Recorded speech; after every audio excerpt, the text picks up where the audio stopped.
All right, welcome to this first episode of Cardinals Conversations. I am your average baseball fan, and in this series, we're just going to talk about some Cardinals baseball because I'm a Cardinals fan, and if you clicked on this video, you either love the Cardinals or just love some good baseball to talk about.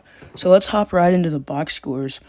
The lineup was Carlson, Goldschmidt, O'Neill, Arenado, Pujols, DeYoung, Molina, Bader, and Edman.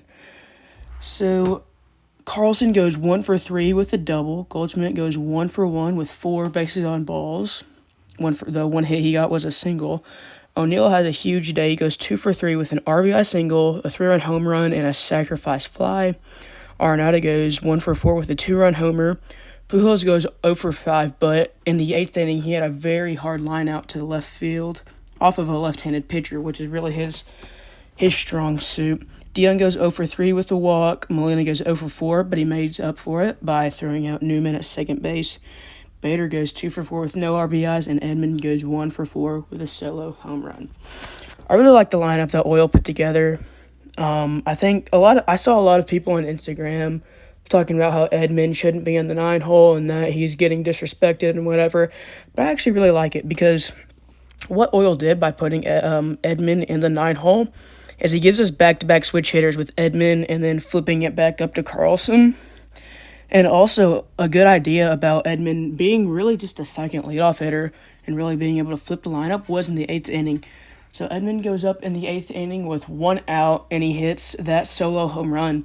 And so if we would have put one of our worst hitters down in the 9 spot just because, they're our worst hitter, throw them in the 9 spot, and they get an out right there, later that inning, when O'Neill hits that sac fly, that wouldn't have been a sac fly because he would have gone up with 2 outs. But because Edman is one of our better hitters, but we put him 9th, he was able to keep that inning going, and we were able to get another run out of it.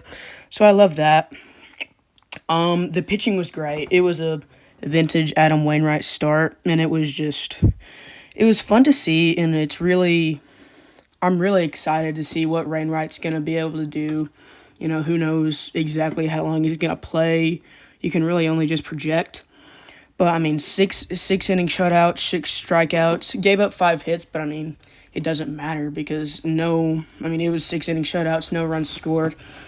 I don't mind him getting pulled after the 6th inning because it's an opening day, and it was a shorter spring training, and so kind of just let him ease into it. And then Rit Gritton goes into the 7th inning clean. I've honestly never heard of him until today, but he had a 1-hit clean inning. Cabrera, he always makes it interesting. In those later innings, he walked 2, punched out 2, and gave up no hits.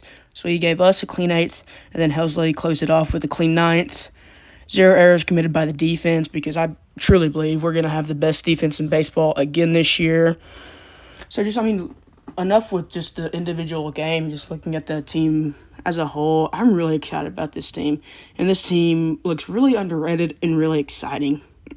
We have some great pure contact hitters in Edman and Yachty.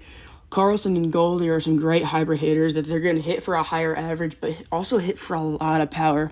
I think Carlson's going to give us a lot of value out of that leadoff spot, and I think he's going to sneak up on some people, and Goldie's just rock steady all the time. All those players too, Carlson, Edman, Yachty, and Goldie, can also have over 20 homers this season, so don't disrespect their power and don't think of them as just contact guys. O'Neill, Arenado, and Pujols are traditional middle of the lineup power guys, and they're going to swing and miss a little bit, but they just make up for it with the pop. Arenado and O'Neill are also going to have pretty decently high averages, and what Pujols will be able to do against lefties this year will I really hope that it'll be able to wipe away the strikeouts he'll have. I really think it'll be a special year for the middle of the lineup too, and that's just kind of come together. There are 2 interesting spots in this lineup. That is DeYoung, he was in, I believe, the 6th spot, and Bader in the 8 hole. They have both, the most important thing for an individual player in baseball is floor and ceiling. They both have very high ceilings, and they've both been really good at some points, but they've also had pretty low floors at other points. I mean, they can both field the ball, but I mean, when it comes to hitting, they're the most inconsistent people in this lineup. And like I said, their ceiling is high, their floor is low. And so this year, if they can just bring up their floor a little bit and just be more consistent baseball players, we'll just have a even more steady lineup, even more than it is now, just 1 through 9. So yeah, there's not really any holes on this team, especially if DeYoung and Bader can get a little bit more experienced and a little bit more consistent. I wanted to talk about the 8th inning specifically. I already did a little bit, but Edmonds goes up with 1 out, and it's a solo home run. Carlson gets hit by a pitch. Goldschmidt pokes one past second base.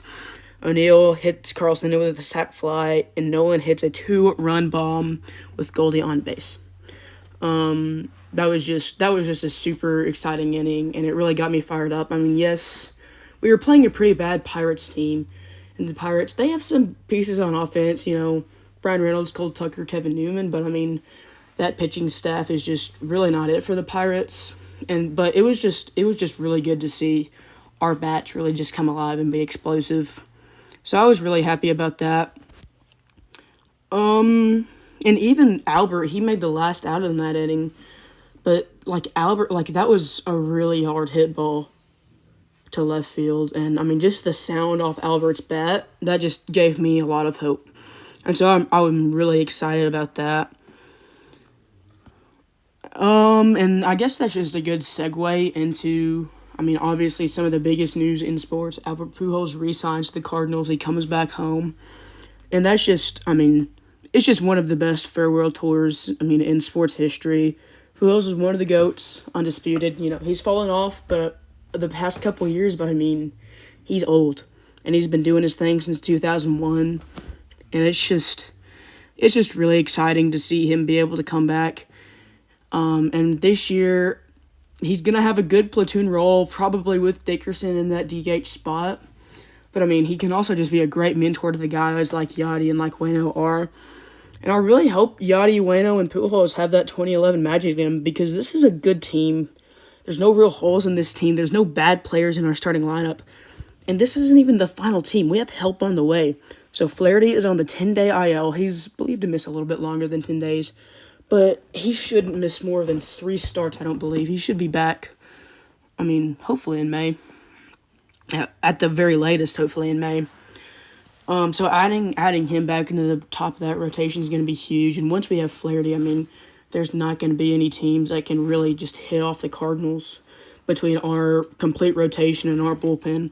And then we have 2 guys in prospects. 2 actual top 100 major league prospect guys. Not just even Cardinals top prospects, but MLB top prospects. In Nolan Gorman and Matt Liberatore. Nolan Gorman, he is an infielder. I believe he mainly plays third base. Obviously, he'll probably have to find himself a different position coming up. I haven't watched any of his games, so I don't know if he can play short or second. But, his bat is one that you can't leave on the bench. You have to get a bat like that on the lineup. And Liberatore, he'll probably come up in a bullpen role, because that's something that the Cardinals are pretty known for doing, is bringing up our young guys, putting them in the bullpen, and letting them settle into that starting rotation if that's where we believe they would fit on this team. And so they'll probably do it with Liberatore. Both of their ETAs are 2022. And so, 2022 could mean anything.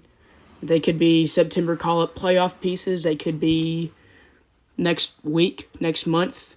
And they also might just take another year in the minors. But they're supposed to come up really soon, and they're supposed to be legit guys. And I really think they will help this team. And so the last thing I really wanted to cover is that our new manager, Oil Marmol, announced that Jordan Hicks will be our 5th starter. So when you think of Jordan Hicks, you think of his 105-mile-an-hour fastball, traditional, just absolute fireballer in the bullpen. And that's what he is, and that's what he's been for his whole career. But, and I saw a lot of people saying this is a dumb decision, you could hurt him, he's injury prone. But the Cardinals, like I just said, the Cardinals are known for having our young guys come up in the bullpen, and then we just see. we ease him into that starting role and just see. And so that's obviously what we're doing with Jordan Hicks now. And it'll be interesting to see.